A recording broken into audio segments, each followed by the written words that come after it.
Diuen que si escoltes amb atenció, l'Ebre et pot explicar la història d'Amposta. I és que aquest riu ha vist com la ciutat creixia, canviava i es feia única. Fa segles, torres com la Carrova o la Candela van ser estratègiques per al control del trànsit fluvial. Però el símbol de la ciutat és aquest, el pont penjat. Té més de 100 anys i quan el van construir era una obra d'enginyeria pionera al món feta per José Eugenio Rivera, construït entre el 1915 i el 1921 i que va permetre millorar les comunicacions amb la resta dels municipis. El castell d'Amposta va ser aixecat pels àrabs al segle X. Conserva murs, fossats i la Torre de Sant Joan. I aquí trobem el carrer Fossat, que antigament defensava el castell i que actualment manté el seu nou històric. Però el patrimoni arquitectònic d'Amposta no acaba aquí, perquè també s'hi troben un munt de cases modernistes. Unes de les més rellevants són la Casa Fàbregas o la Casa del Notari, construïdes a inicis del segle XX. Però si Amposta té una tradició molt important, és la del cultiu d'arròs. I que en podem trobar el seu primer origen documentat al segle XV. I que l'antic molí n'ha estat convertit en biblioteca.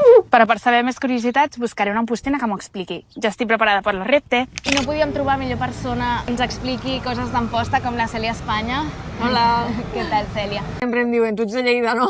Jo sóc d'Amposta, 100%. El meu DNI fica Amposta. Fa 9 anys que estàs vivint aquí a Barcelona. Què és el que més trobes a faltar d'allà? Aquí a Barcelona potser tardes mitja hora arribar a un altre puesto. Para quedar les amigues és que, bueno, depèn de cada persona i del moment vital en què estigui. Jo ara porto un temps que em cremo en seguida i ja cada fin d'allà. La meva família està allà, saps? O sigui, com la tribu, per així dir-ho, sí que la trobo a faltar. I sé qui són tots els meus veïns de l'escala. És això el que m'agrada, saps? Tens tot a una passa. Aquí tinc més vida social. Si jo m'hagués de comprar una casa, on me la compro, saps?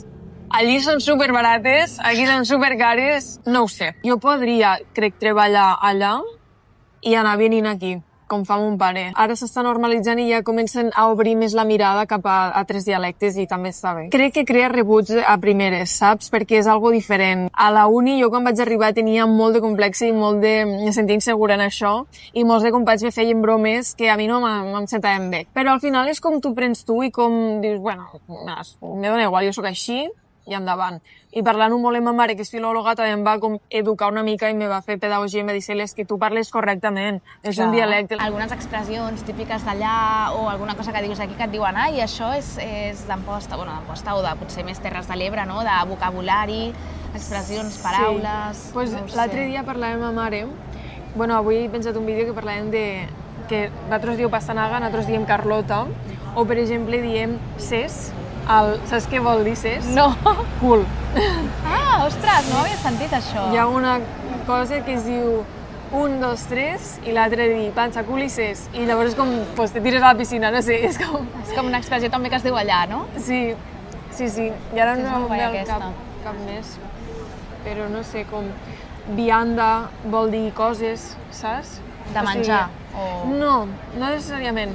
És com olfato, també vol dir coses. És com el fato, és com el mocador aquell, no? No. O sigui, la paraula coses... Fato, per exemple, és fato, aquest noi, no? No. És tonto, o és com...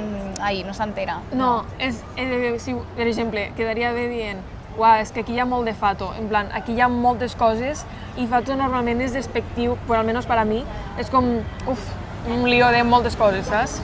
Vale. O, per exemple, algú ha parlat molt i jo diria, oi, m'ha dit molt de fato, saps? Com molta morrall, exacte. Molt caòtic, o molt, no? Vale, o l'expressió ec. Ec. Ho diuen molt allà. Què passa ec, no? Sí. Això havia sentit més. És com bro, o tio. Vale, em pots fer la frase així com dient això, perquè crec que t'he tallat molt, perdó, que a vegades tallo i... O l'expressió ec, que es fa servir com si diguéssim tio o bro, és el mateix. Molt bé, doncs moltes gràcies, Cèlia, per rebre'ns. Anem a viure, per cert, la festa dels vestits de paper, que... Jo vaig desfilar un any. Sí. I que són xulíssims, semblen de veritat, Semblen de veritat, a mi m'encanta anar. És l'acte que més m'agrada de festes, trobo. Doncs molt guai, ens va agradar molt viure-ho i si no hi heu anat, ja sabeu que és una festa major molt diferent que es pot viure també allà a Terres de l'Ebre. Una festa major amb un concurs de vestits de paper com a protagonista? Aquí a Amposta se celebra aquest concurs des de fa més de 50 anys. I aquest any encara és més especial, ja que els vestits de paper són bé cultural d'interès local des del mes de març. En aquesta 53a edició hi ha 36 vestits que competeixen en les 4 categories. La de vestits infantils, la d'actuals, la d'època i la de fantasia, on de cada categoria en surten després 3 classificats que el jurat en valora el tallatge, la confecció, el treball artesanal i l'originalitat. També es fan 2 mencions especials amb el Premi Jove jove revelació. Cada peça està feta 100% de paper, amb hores i hores de feina artesanal. Mirem la textura. És Això porta molta feina, és ganxillo, pareix de veritat. Sí. A cada pas de la desfilada, l'aplaudiment del públic i l'emoció d'un poble que reconeix el talent del seu. I a més, juntament amb Mollerussa i Portugal, estan preparant la candidatura perquè siguin declarats Patrimoni Immaterial de la UNESCO. Ja has pogut veure que qui en posta es llueix al màxim la creativitat.